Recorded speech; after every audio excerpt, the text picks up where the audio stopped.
एक टॉपिक है गृह विज्ञान में जिसका नाम है बचत तथा विनियोग। क्या है? बचत तथा विनियोग पाठ का नाम है। तो सबसे पहले जान ले, पहला प्रश्न कि बचत क्या है। बचत क्या है या बचत कहते किसे हैं या बचत से आप क्या समझते हैं? तो बड़ी आसान सा परिभाषा होगा कि आय का वह भाग, आय का वह भाग जो व्यय नहीं होता है। आय का वह भाग मतलब हम और आप जो धन अर्जित करते हैं, जो कमाते हैं, उसमें से जितना पैसा हम खर्च नहीं कर पाते हैं, तो जो पैसा आपका खर्च नहीं हुआ आपके पॉकेट में या आपके पर्स में ही रह गया, तो पर्स में शेष रह गया रुपया खर्च करने के बाद आपके पर्स में बच गया रुपया क्या कहलाता है? इसका अन्य परिभाषा भी लिखा जा सकता है कि आय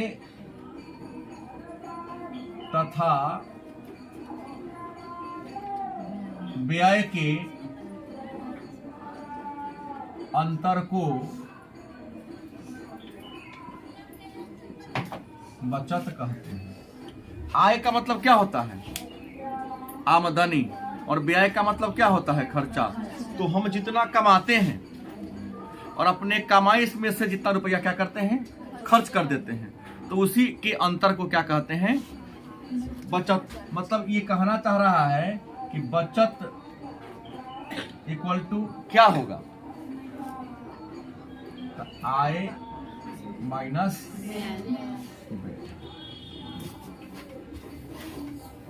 क्या जी? बचत बराबर क्या होगा? आय माइनस व्यय। तो पहला परिभाषा तो हम लोग जान गए कि बचत क्या है। दूसरा है विनियोग क्या है। दूसरा क्या है? विनियोग क्या है या विनियोग से आप क्या समझते हैं? विनियोग क्या है या विनियोग से आप क्या समझते हैं? तो सीधा कहता है कि विनियोग का मतलब होता है कि बचत को किसी कारोबार में लगा देना। नहीं,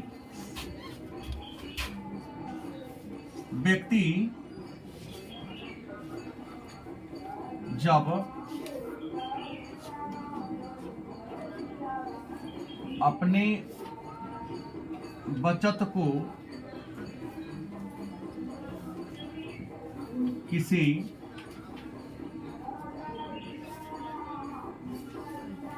कारोबार या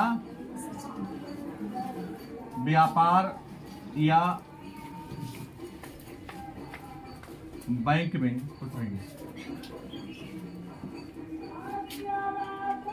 जमा कर देता है,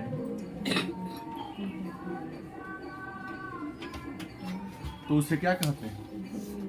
मतलब जब आपके पिताजी धन कमाते हैं, रुपया कमाते हैं, तो कमाने के बाद खर्च करते हैं और खर्च करने के बाद जो रुपया उनके पॉकेट में रह जाता है, तो उस पैसा से या कोई दुकानदारी शुरू कर दिए, कोई व्यापार शुरू कर दिए, या उस रुपया को कहाँ रख दिए? बैंक में रख दिए। तो अगर आप कारोबार शुरू कर देंगे तो वहां से कुछ रुपया आएगा कि ना आएगा? आएगा। व्यापार भी शुरू करेंगे तो वहां से कुछ रुपया आएगा, या बैंक में रख देंगे तो बैंक भी आपको कुछ ब्याज देगा या नहीं देगा? देगा। तो व्यक्ति जब अपने बचत को किसी कारोबार में लगा देता है तो उसी को क्या कहते हैं? क्या कहते हैं? मतलब आसान शब्दों में कहा जाए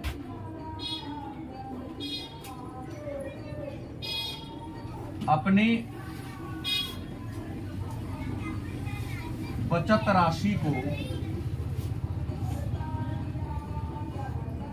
किसी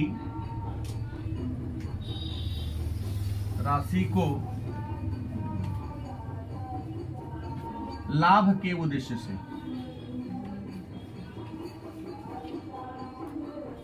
व्यापार में लगाना।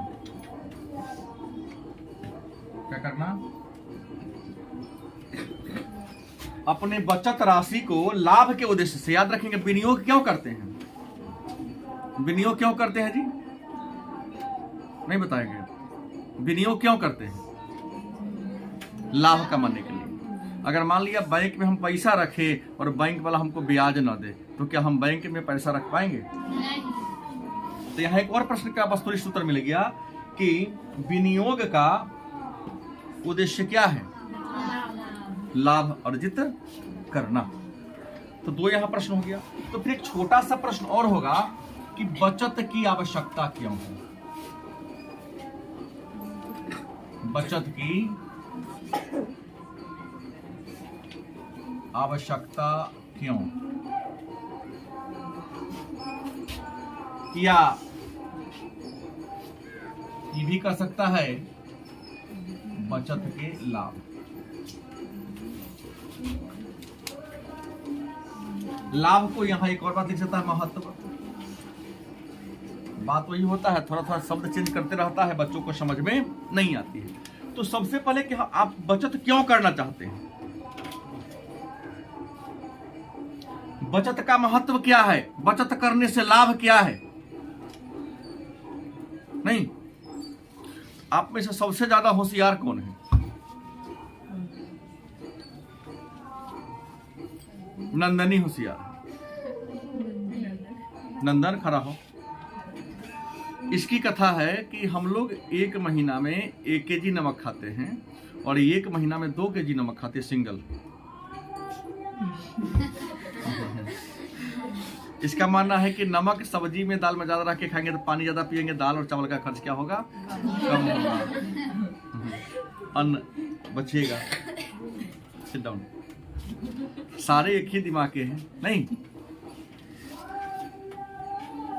आप जानते हैं कि कल क्या होगा? न मैं जानता हूं ना आप जानते हैं कि कल क्या होगा। इसके बारे में जानकारी न मेरे पास है और न ही आपके पास है। तो हम अपने भविष्य को सुरक्षित बनाए रखने के लिए हमें बचत की आवश्यकता होती है। गलत सही? क्योंकि हम नहीं जानते हैं कि कल हम आज अचानक काम कर रहे हैं, कल कहीं बीमार पड़ गए, तो कल अगर हम बीमार पड़ जाएंगे तो हमारे घर में पैसा रहेगा? नहीं रहेगा। जब पैसा नहीं रहेगा तो हम अपने जरूरत के चीजों को खरीद सकते हैं? नहीं खरीद सकते। जब जरूरत की चीज नहीं खरीदाएगा तो हमारा जो व्यक्तिगत लाइफ है खराब हो जाएगा। अचानक आप बीमार पड़ जाते हैं, आपका काम बंद हो जाता है, तो बीमार पड़ेंगे तो दवा खरीदने के लिए क्या चाहिए? परिवार है तो परिवार में सांस्कृतिक समारोह होता है, पूजा पाठ होता है, शादी विवाह होता है, पार्टी फंक्शन होता है। गलत सही? हर महीना में कमाएंगे और जितना कमाते सारा पैसा आप खाइए जाएंगे। अचानक तबीयत खराब होगा तो कहां से पैसा आएगा? घर में पूजा पाठ होगा तो पैसा कहां से आएगा? कुछ अतिथि आ गया तो कहां से आएगा? कपड़ा खरीदना होगा तो कहां से आएगा? बेटा बेटी का विवाह करना होगा तो पैसा कहां से आएगा? घर बनाना होगा तो पैसा कहां से आएगा? गाड़ी खरीदना है तो पैसा कहां से आएगा? तो हम बचत इसलिए करते, बचत का महत्व यह है कि अचानक जब हमारा काम रुक जाए तो बचे हुए पैसा से अपना भोजन यापन, जीवन यापन कर सके, सुंदर घर बना सके, गाड़ी खरीद सके, जमीन खरीद सके, LIC का प्रीमियम जमा कर सके। नहीं, और अचानक कभी ऐसी स्थिति आ जाए जैसे कोरोना काल में हुआ था, लॉकडाउन लग गया था। लॉकडाउन में घर से बाहर निकलना क्या हो गया था? मुश्किल हो गया था। अगर मान लीजिए कि आप सबके पिताजी सेविंग करके नहीं रखते तो दुकानदार उधार कोरोना काल में देता था? नहीं देता था। कहां से देगा? एक तो रेट ज्यादा था, कीमत ज्यादा था, और दूसरा उधार देगा आपको तो कहां से परचेज करेगा वो? तो जो इंसान बचत करके रखा था कोरोना काल में 4-5 महीना लगभग बंदे के पोजीशन पर था पूरी विश्व की अर्थव्यवस्था। जो देश कोरोना से प्रभावित था, तो लोग अपने जो धनराशि बैंक में जमा करके रखे थे, या क्या मनीषा, इसके पिताजी तो कोठिए में रख देते हैं, उसमें से निकाल के क्या कर रहे थे, यूज कर रहे थे। तो बचत का महत्व क्या है कि अपने भविष्य की जरूरतों को पूरा करने के लिए, अपने उन जरूरतों को पूरा करने के लिए जो क्या होता है अचानक आ जाता है, स्वास्थ्य की रक्षा करने के लिए, और जीवन में भी कई बार उतार चढ़ाव आते हैं, तो जीवन के उतार चढ़ाव को अरेंज करने के लिए हम क्या करते हैं, बचत करते हैं। तो फिर प्रश्न एक आया है, यहां पर दिया है कि बचत एवं संचय में अंतर क्या है। प्रश्न क्या है,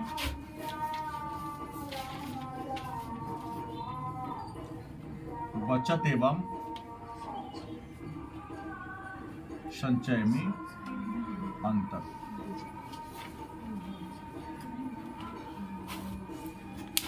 बचत एवं संचय में अंतर क्या है, आप में से कोई बताएंगे?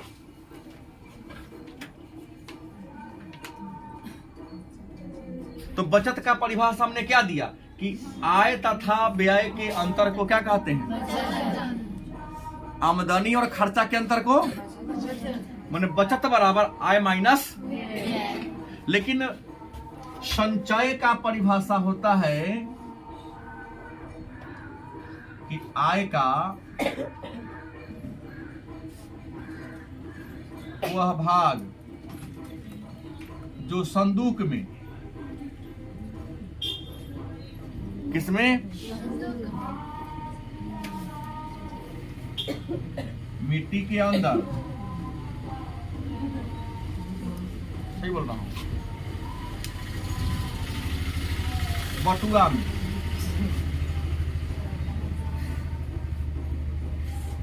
होता है बहुत।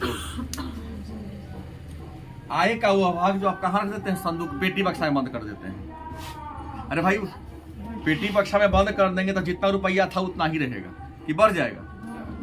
बैंक में रखेंगे तो कुछ ना कुछ तो बढ़ेगा कि ना बढ़ेगा।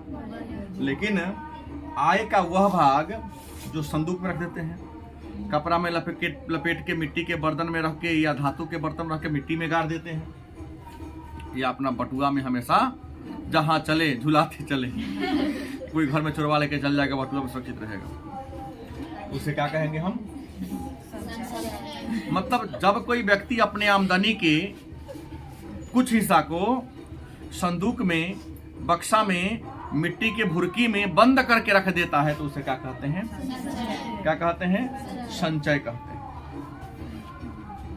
अब विनियोग का परिभाषा तो बता दिए हैं, तो प्रश्न होगा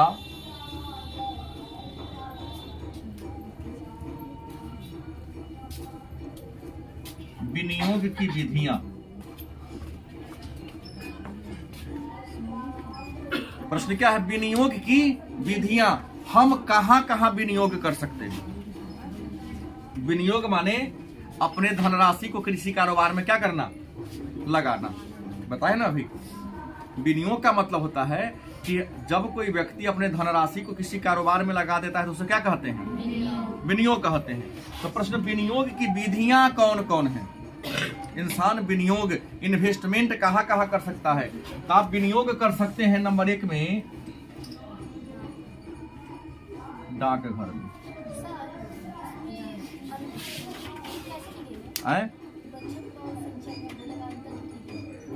अभी तो बोला हूं,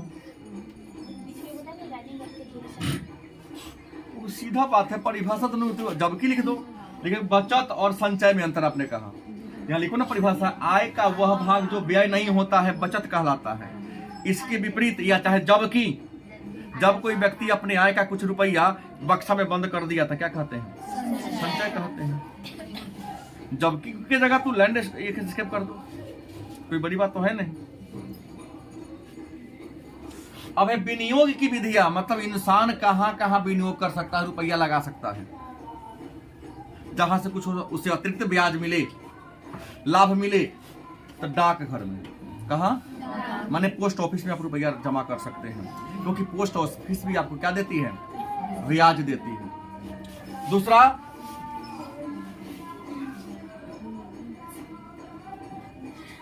बैंक में आप अपने धनराशि को कहाँ जमा कर सकते हैं, बैंक में। डाकघर के बाद कहाँ आप कर सकते हैं, बैंक में जमा कर सकते हैं, क्योंकि बैंक में भी आप जमा करते हैं तो बैंक भी आपको क्या देती है, ब्याज देती है। गलत किसे?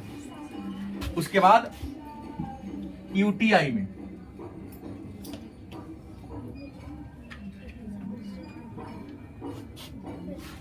इसके अलावा क्या है, जीवन बीमा में,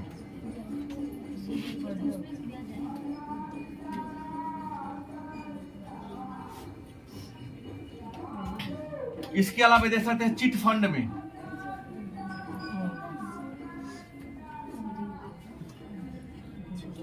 शेयर बाजार में। गलती की सही? भविष्य निधि में,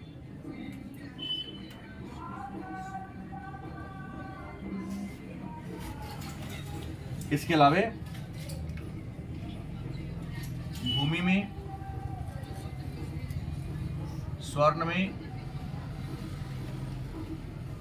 भवन। क्या जी कहता है कि आप विनियोग मान इन्वेस्ट रुपया तुम्हारे पास ज्यादा है तो कहां कहां लगा सकते हो, जहां से तुमको कुछ ज्यादा पैसा मिल जाए। तो आप अपने रुपया को, बचत को कई जगह पर निवेश कर सकते हैं। जैसे आप डाकघर में डाल सकते हो, बैंक में जमा कर सकते हो, यूटीआई में जमा कर सकते हो, सरकारी संस्थान है ये। जीवन बीमा में भी आप जमा करोगे, वो करता ही है।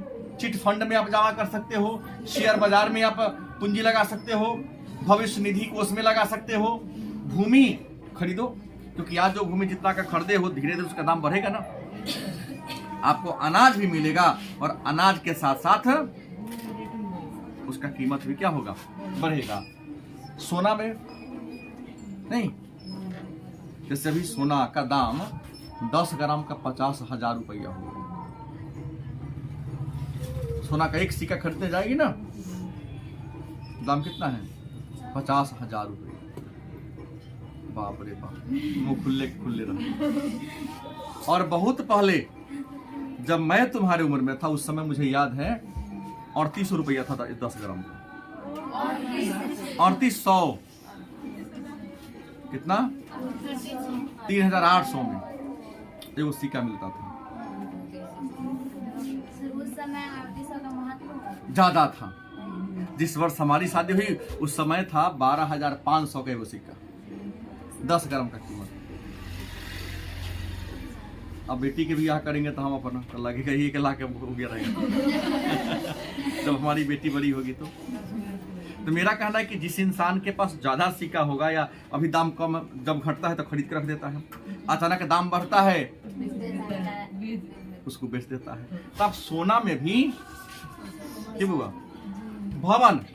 लेकिन इसमें कई हमारी लड़कियां हैं, जैसे 1 2 और कौन है 3, कई हाथ उठाई है कि हम भाड़ा लेके रहते हैं। कौन कौन भाड़ा लेके रहती है, सीतामढ़ी में भाड़ा लेके। चलो, तो जो मकान बनाया होगा, पूंजी लगाया होगा, आपने भाड़ा दिया उसको, तो पैसा आ रहा है कि नहीं आ रहा है। भवन सेफ के सेफ है, पिछले के भवन सेफ का सेफ है। बिल्डिंग बना दिया तो बिल्डिंग गिर थोड़ी जाएगा, तो रंगाई पुताई करता रहेगा, बिल्डिंग उसका सेफ रहेगा, और हर महीना उस बिल्डिंग में जो रुपया लगा उसका ब्याज के रूप में उसको मकान किराया क्या हो रहा है। तो प्रश्न पूछ सकता है कि विनियोग की विधियां कौन कौन है, गलती की सही। अब एक प्रश्न आता है, तो बैंक कहते किसे है।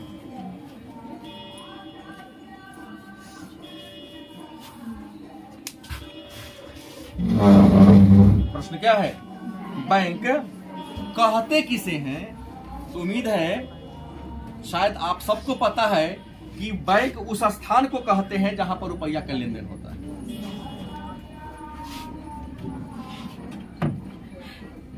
वह संस्थान जहां पर रुपया का क्या होता है, लेन देन होता है, क्या कहलाता है? बैंक उस स्थान को कहते हैं जहां पर रुपया का लेन देन होता है। तो जिस स्थान पर रुपया का लेन देन होता है उसी संस्था को हम क्या कहते हैं? बैंक कहते हैं। गलती की सही? तो प्रश्न है बैंक खाता क्या है, मतलब बैंक खाता के प्रकार, मतलब बैंक में आप कितने प्रकार के खाता खोल सकते हैं, मैंने बैंक खाता के कितने प्रकार हैं? प्रश्न आएगा ना। बैंक में कितने तरीके का खाता खुलता है? तो बैंक में 4 तरीके का खाता खुलता है। कितने तरीका? 4 तरीका का। पहला होता है चालू खाता, जिसे कहते हैं शॉर्टकट में सीसी। क्या कहते हैं? या सीए, सीए करेंट अकाउंट।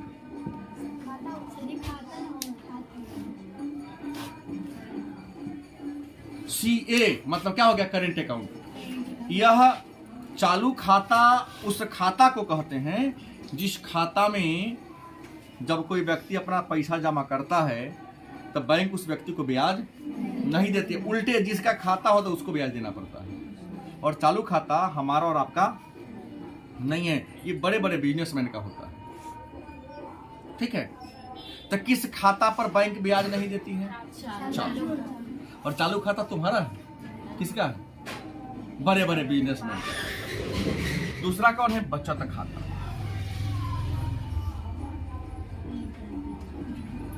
दूसरा कौन है? SA, saving account. ऐसे मतलब माने आम लोगों की खाता को बचत खाता कहते हैं।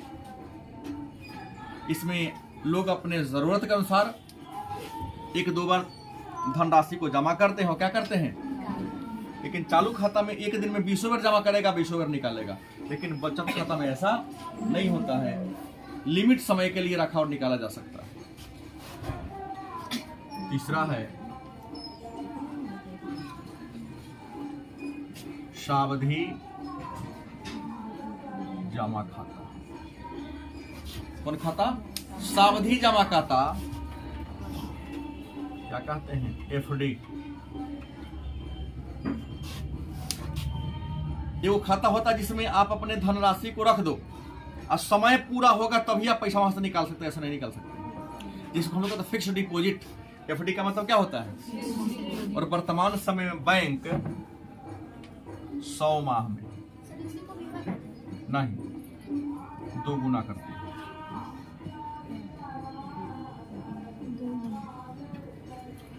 बैंक कितना महीना में आपका रुपया 2 गुना कर देता है? 100 महीना में। मान 1 लाख रखोगे ना तो 100 महीना के बाद कितना दे देगा? 2 लाख दे देगा।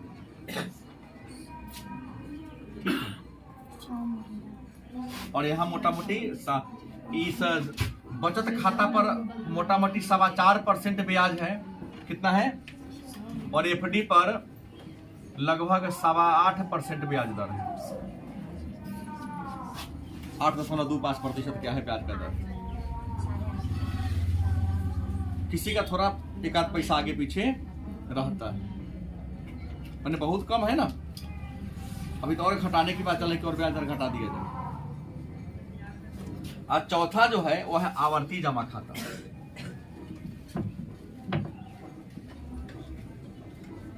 आवर्ती जमा खाता। चौथा कौन है? आवर्ती जमा खाता, जिसको रेकरिंग भी कहते हैं।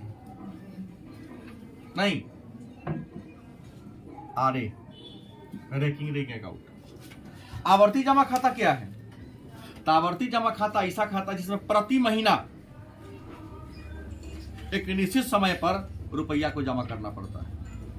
जिस देखते हैं ना बड़ा बड़ा दुकान जो शहर में खुले हैं, एक इंसान होगा जो हर दिन डायरी लेके जाता होगा, 100 रुपये 50 रुपये जमा करता है। देखें कभी आप लोग, प्रतिदिन लोग जमा करता है। वो क्या करता है, प्रतिदिन आपसे लेगा, महीना पूरेगा जाके बैंक में जमा कर देगा, या 3 साल के लिए, चाहे 5 साल के लिए, चाहे 10 साल के लिए खाता खुलता है, जिसको आरडी कहते हैं। क्या कहते हैं? आरडी। आवर्त में जमा होगा, समय पूरेगा, बैंक आपको ब्याज जोड़ के क्या कर देगा। तो बैंक खाता के कितने प्रकार हैं? पूछा गया प्रश्न, भी जान लेंगे। बैंक खाता कितने प्रकार हैं? फिर प्रश्न होता है बैंक कितने प्रकार का होता है, ये बता दीजिए पहले। बैंक के प्रकार, देखो बैंक 2 प्रकार का होता है। बैंक वास्तव में कितने प्रकार के होते हैं? तो बैंक 2 ही प्रकार के होते हैं। पहला कौन है? केंद्रीय बैंक, और दूसरा व्यापारी। बैंक कितने प्रकार के होते हैं? 2 प्रकार के। एक का नाम क्या है? मतलब किसी भी देश के बैंकिंग व्यवस्था में जो सबसे ऊपर का बैंक होता है ना, उसे क्या कहते हैं? किसी देश के बैंकिंग व्यवस्था में जो सबसे ऊपर का बैंक होता है उसे क्या कहते हैं? केंद्रीय बैंक कहते हैं। और सामान्यतः हर देश में एक केंद्रीय बैंक, लेकिन अमेरिका ऐसा देश है जहां केंद्रीय बैंक 12। कितने हैं? 12। और भारत के केंद्रीय बैंक का नाम क्या है? आरबीआई।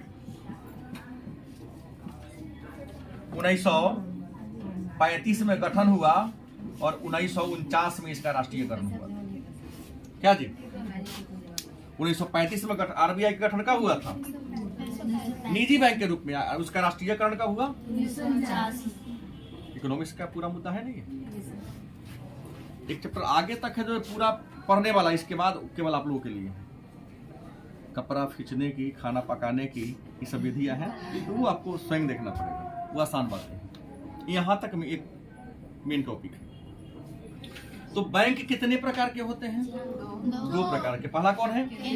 किसी भी देश के बैंकिंग व्यवस्था में जो सबसे ऊपर का बैंक होता है उस बैंक को क्या कहते हैं? केंद्रीय बैंक। और भारत के केंद्रीय बैंक का काम क्या है? इसका काम मुनाफा कमाना, नोट जारी करना और सभी बैंकों पर कंट्रोल रखना, इसी का काम है। तो भारत में रुपया जारी करने वाला बैंक कौन है? आरबीआई की स्थापना कब हुई? इसका राष्ट्रीयकरण कब हुआ? और दूसरा बैंक कौन है? तो व्यापारिक बैंक क्या है? लाभ कमाने वाला बैंक है।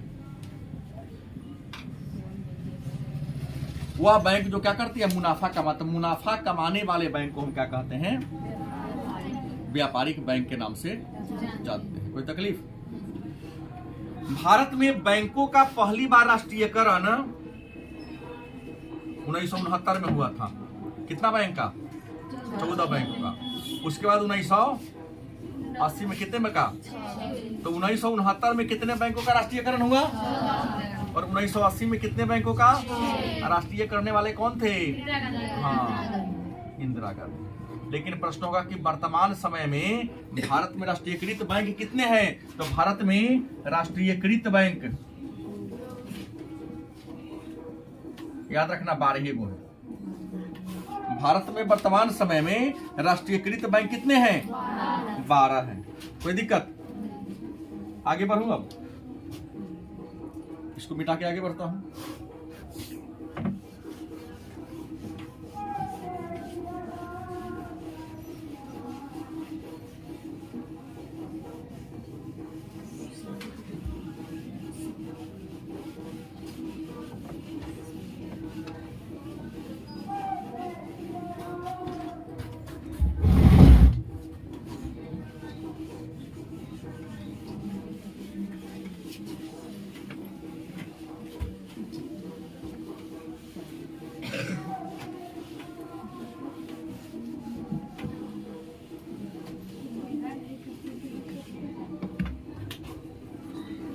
तो बैंक क्या है, बैंक के प्रकार कितने हैं और बैंक में कितने प्रकार से खाता खोला जा सकता है, इस बात को हम लोगों ने क्या कर लिया, जान लिया।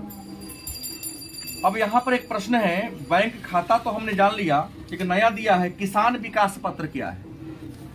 एक टॉपिक है किसान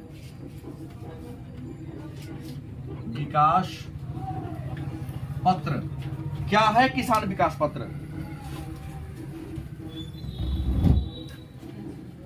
तो किसान विकास पत्र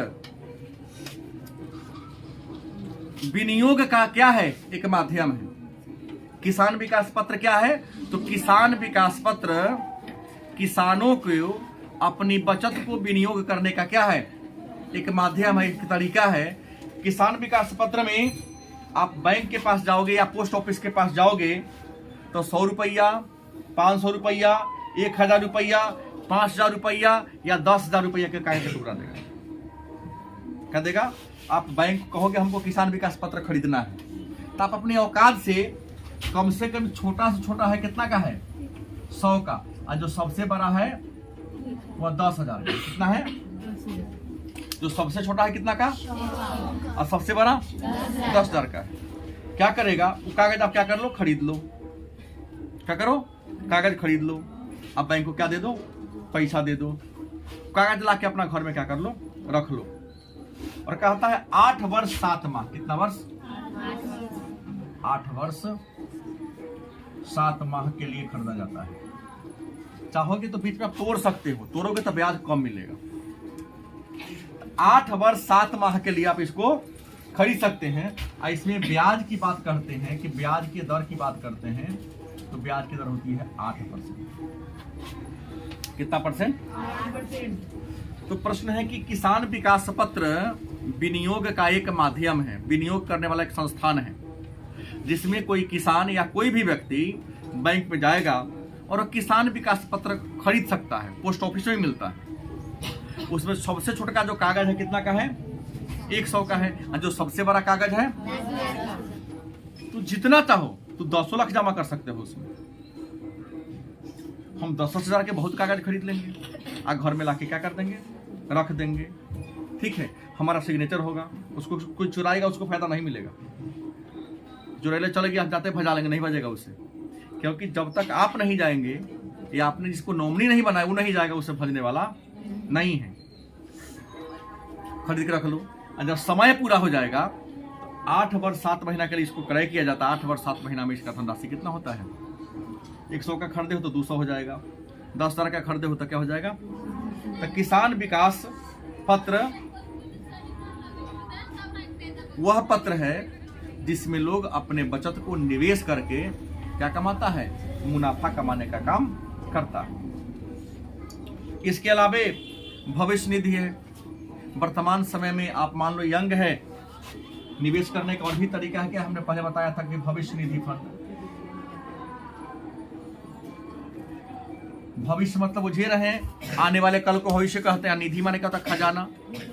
इंसान यंग है तो काम करता है, बूढ़ा होगा तो उसे काम हो पाएगा? नहीं हो पाएगा। लेकिन आपको तभी तक कोई पूछता है जब तक कि आप काम करने में सक्षम हैं। जब काम करने में सक्षम नहीं रहिएगा ना तो कोई नहीं पूछता है।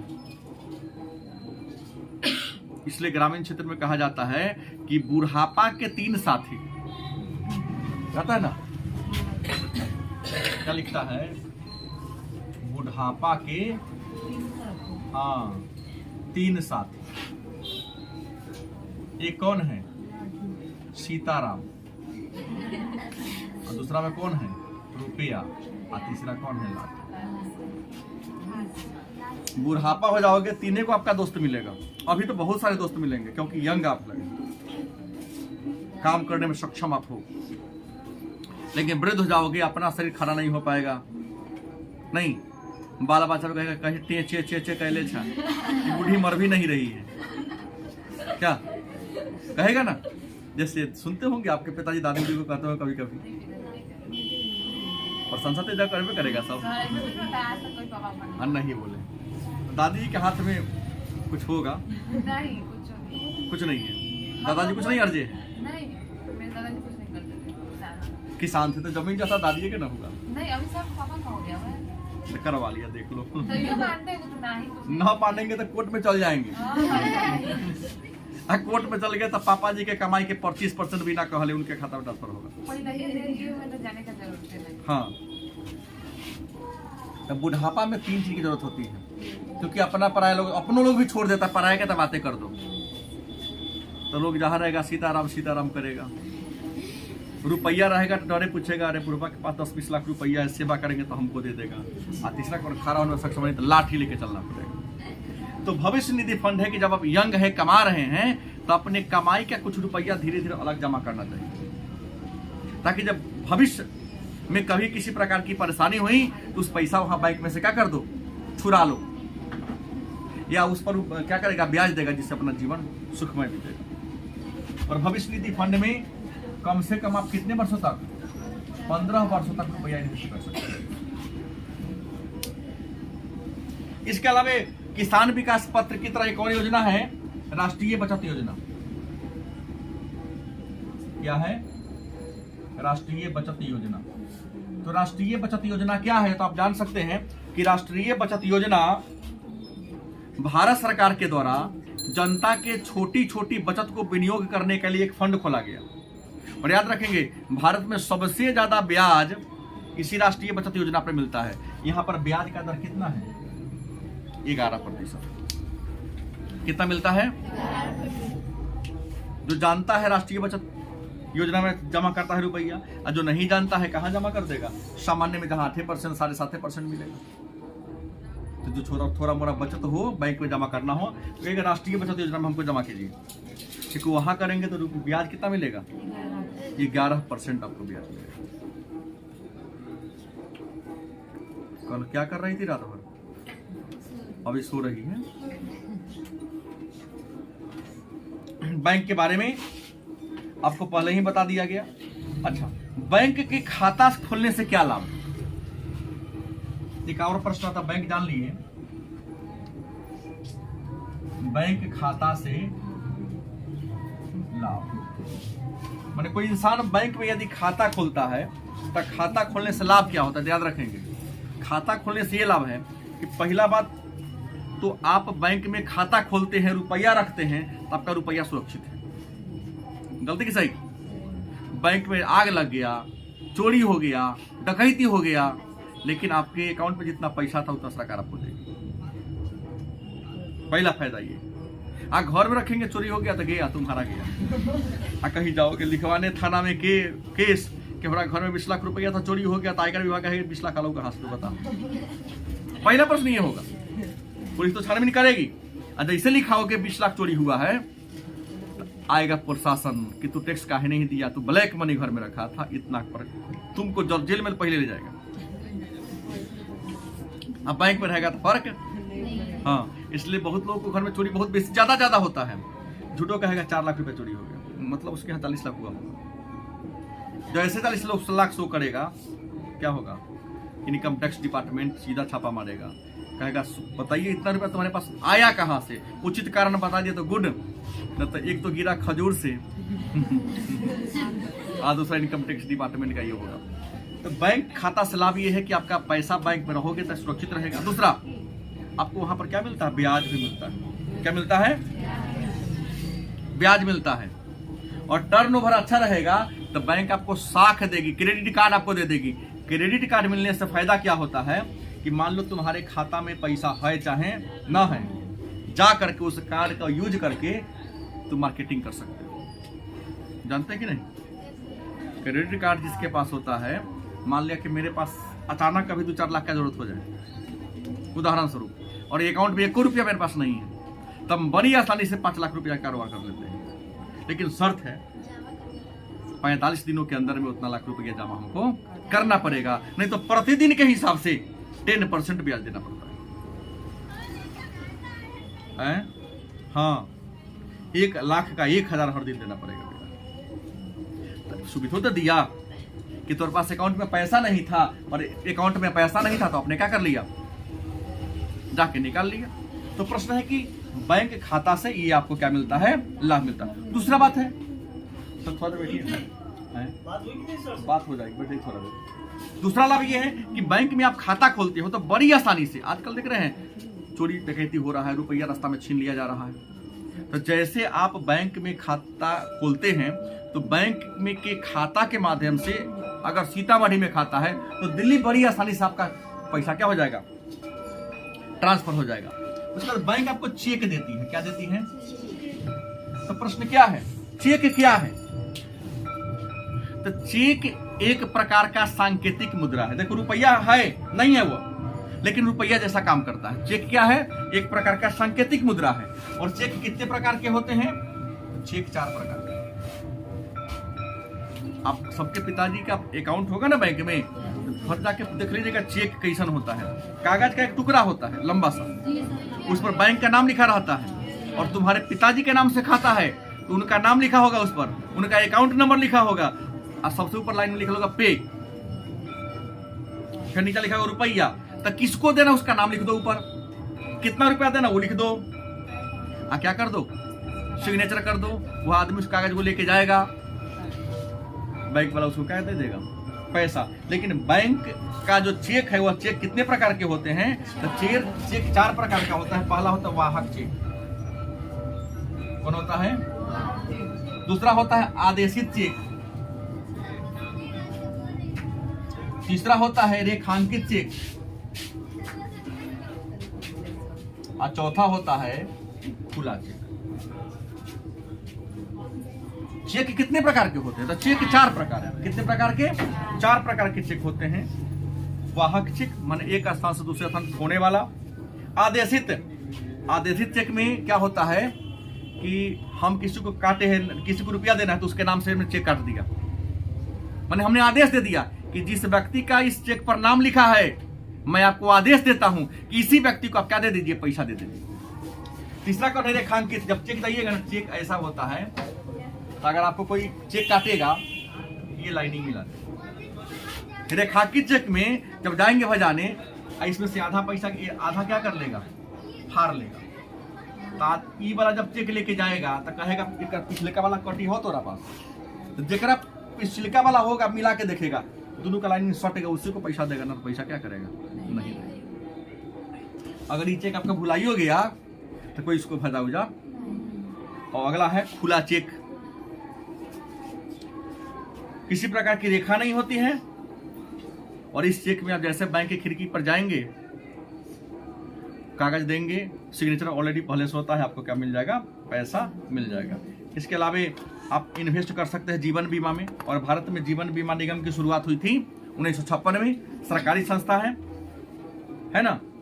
इसमें आप धनराशि जमा करते हैं तो आपको स्वास्थ्य और हेल्थ की सिक्योरिटी लिया जाता है, और एक निश्चित अवधि के बाद आप जितना जमा किए हो, LIC का एक फंडा जान लो, किसी एजेंट के कुछ चक्कर में नहीं पड़ना है।